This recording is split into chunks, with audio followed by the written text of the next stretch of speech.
Welcome to this week's virtual Drasha. This week we have the incredible privilege to read the Parshios of Matos and Maseh.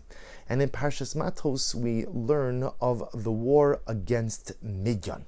Remember again, the Midianites had lured the Jewish people into a web of immorality after Bilam, remember again, the Gentile prophet, was hired by Balak, the king of Midian, to go ahead and curse the Jewish people. He was unsuccessful, but they launched a different strategy, immorality. So in this week's parasha, the Jewish people go out to war against Midian, and they are successful in that battle. Not only are they successful militarily, but they're also successful materially. And they come back with an incredible amount of bounty, an incredible amount of spoils. And amongst the spoils they bring back from Midian were utensils, kalim, and amongst those utensils were utensils that the Midianites had used for cooking their non-kosher food. And so Elazar goes ahead. Elazar is now the Kohen Gadol. Aaron has passed away. So Elazar goes ahead and gathers the Jewish people, and he says as follows. This is in Perek Lamed Aleph, Pasuk Chaf Aleph. Vayomer Elazar HaKohen al Anshei Hatzav habayim lemilchama zos chukas haTorah asher tziva Hashem es Moshe. Here are the laws. The laws of what? Aches hazov ves hakesef ves hanechoshes es habrazaz v'al veres kol davar asher yavo ba'ish ta'aviru ba'ish v'toher ach b'meni da yischata v'chol asher lo yavo ba'ish ta'aviru b'mayim. So the Psukim chapter 31 verses 21 through 23 essentially outline the laws of hechsher kelim, the laws of koshering utensils. And Aaron says, here's the deal. Anything used with fire has to go ahead and be purged by fire. Essentially, what Elazar tells the Jewish people is when you use a utensil, when you cook something in a utensil, the utensil absorbs the flavor of that which is being cooked in it. In order to kosher a utensil, one must extract the absorptions. Well, how do you extract the absorptions? The same way the absorptions come in is the same way the absorptions are removed, the same way they come out. In halacha, this concept is called kibolo kach polto, which literally bolea means to absorb, polate means to exude or to extract. The same way the utensil absorbs is the same way that the absorptions are extracted. And we're familiar with this halachas. So for example, if you go ahead and you use a particular utensil just with fire, then the way you kosher it is through fire. If you use a utensil cooking with a liquid medium, then the way you kosher it is through a liquid medium. So laws of kashrus 101. We all know it because inevitably over the course of our lives we mess something up in our kitchen, we trafe something up in the kitchen, and ultimately, or Pesach, we need to kosher certain things. Kibolo kach polto. The way the utensil absorbs is the way you extract the absorption. The same manner of absorption is the same manner of extraction. And the Sram in Hasidic literature, it's explained that this concept of kibolo kach polto, the way something absorbs is the way it's extracted, is not only a din, is not only a halacha in terms of how we kosher our utensils, but it's a halacha, it's a din, it's a guiding light in how we kosher ourselves as well. The Noam Elimelech says so beautifully, I want to quote you, he says, Ki kibolo kach polto, kilomar, blias ha'isr shenivlabo, kein tzarech liflot. On a personal level, the same way you absorb Isser, the same way you absorb Chet, the same way you absorb Aveira, is the same way you extract it from you. How so? Im avar b'seiser, yasa tshuva b'seiser. V'im begali b'farhesya, tzarech tshuva soliyos gam benigla b'farhesya. So Noam Elimelech says, this is incredible. He says, the same way you commit the sin is the same way you have to do tshuva. If you committed a sin publicly, your tshuva has to be public. If you commit a sin privately, your tshuva, your repentance has to be private as well. And the truth is, in the words of the Noam Elimelech, or the Melech of Lezhensk, we hear the words of the Rambam. The Rambam in the laws of tshuva teaches us so beautifully. He says, Eizuhi tshuva gimura. This is in chapter 2, halacha aleph in the laws of tshuva. What is tshuva? And the Rambam says pretty much complete tshuva is being placed in the same set of circumstances in which I sinned before, but this time summoning up the strength, summoning up the personalistic will to avoid temptation and not sin. Kibolo kach polto. The same way the sin comes in is the same way it comes out. So normally Melech says, if you sinned publicly, do tshuva publicly. You sin privately, do tshuva privately. Really, but the Rambam really brings this home and he says, do you know how you do tshuva? How did the chait get in? What did you do in the first place? And whatever you did in the first place, when you then find yourself in that same exact circumstance, this time you find the koach to stand up to temptation. This time you find the inner strength to go ahead and say no. This time you find the inner deterministic, personalistic will to be able to say, I'm not doing that. I know I've done it before, but I'm not doing it. Kibolo kach polto.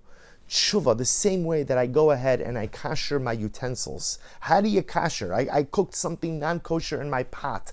How do I get out those non-kosher absorptions?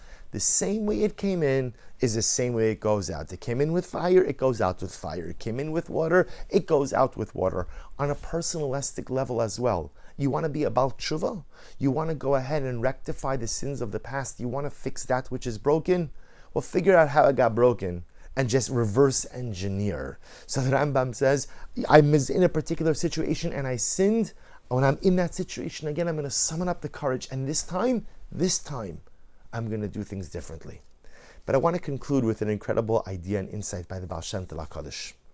And the Baal Shem Tov says so beautifully, he quotes this in Likutei Moharan. I want to read to you. He says, Im atam ma'amin sheyecholin lekalkel, ta'amin sheyecholin letaking.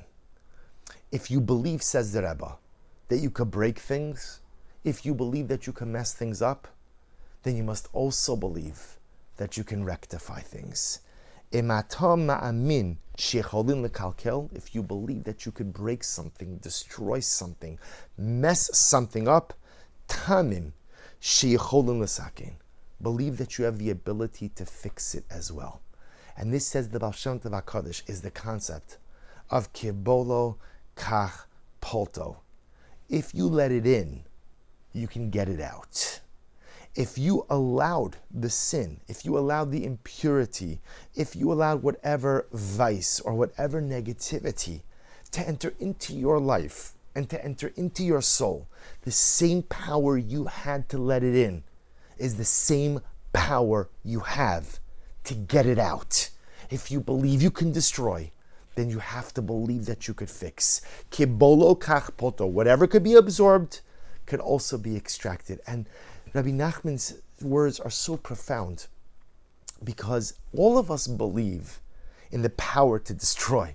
We all know that. You don't even have to believe it. Many of us live it every day. I destroy stuff every day. Destroy people with the words that I say. Destroy myself with the negative actions I engage in. No one has to tell me about my ability to destroy. I know that very well. We all believe in the power of personalistic destruction.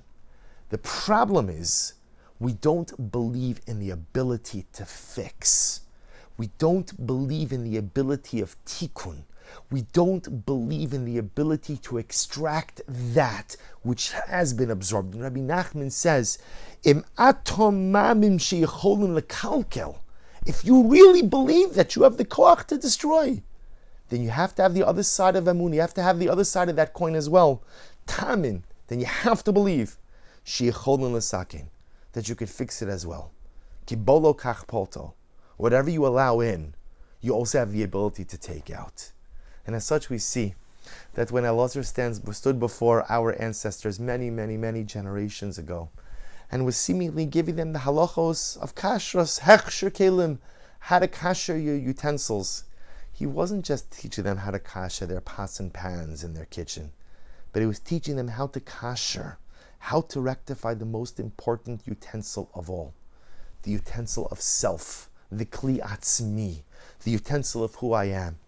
Because so often in life, inevitably, unintentionally, intentionally, we trafe up our personalistic utensil. I make mistakes, I let stuff in, this trefus, this tarfus that gets in, it happens. But kibolo kach polto, whatever you let in, you also have the ability to get out. Now how do you say, how do I get it out? Like Noam Elimelech, like the Rambam said, well, think about how did it get in? How did it get in? So ever you got it in, that's the process ultimately, again, that you get it out with. And you have to believe that if you believe in your ability to destroy, which we all believe in, Believe in your ability to fix. It's Rosh Chodesh Av this Shabbos, and the Svarim bring down that Rosh Chodesh Av already is the beginning of the Yamim Noraim. That these are days in which we think about all that we have lost. And the truth is, unfortunately, we don't have to look historically to think about what we have lost. All of us are following in the news of the recovery of the victims from the terrible, terrible, catastrophic tragedy in Surfside. How many members of Am Yisrael are impacted by that? And again, it's tragedy after tragedy. We don't have to go back to the Churban. We have Meron, we have COVID, we have again the latest round of violence from Gaza. And yes, of course, we go back to the Churban, to the Crusades. These are times that force us to be introspective. These are times that force us to reflect and to mourn on what has been lost. But they're also times that force us to reflect and to examine what we have. And are we maximizing what we have? And the greatest gift we have, the greatest gift I have is me. The greatest gift you have is you. The greatest gift we have is our sense of self. You'll say, well, maybe I've destroyed myself. Maybe I've sullied myself. Maybe I've trafed myself up. Elazar HaKohen comes along and whispers in our ear. Kebolo kach palto. Rabbi Nachman whispers in our ear, if you believe that you could destroy, believe that you can fix. The Noam Elimelech and the Rambam said, whatever you messed up is the same process, reverse engineer it to fix yourself. Whatever impurities we've allowed into our lives, into our hearts, and into our souls, if we allowed it in, then we have the koach, we have the ability to go ahead and get it out.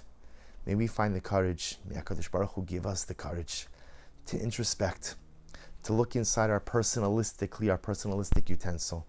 And if there are absorptions that should not be there, may we find the strength to extract them. May we find the strength to purge them. May we find the strength to kasher and to purify our personalistic kli. Wishing everyone a wonderful Shabbos, a good Erev Shabbos, a beautiful Shabbos Chodesh, and a good Chodesh as well.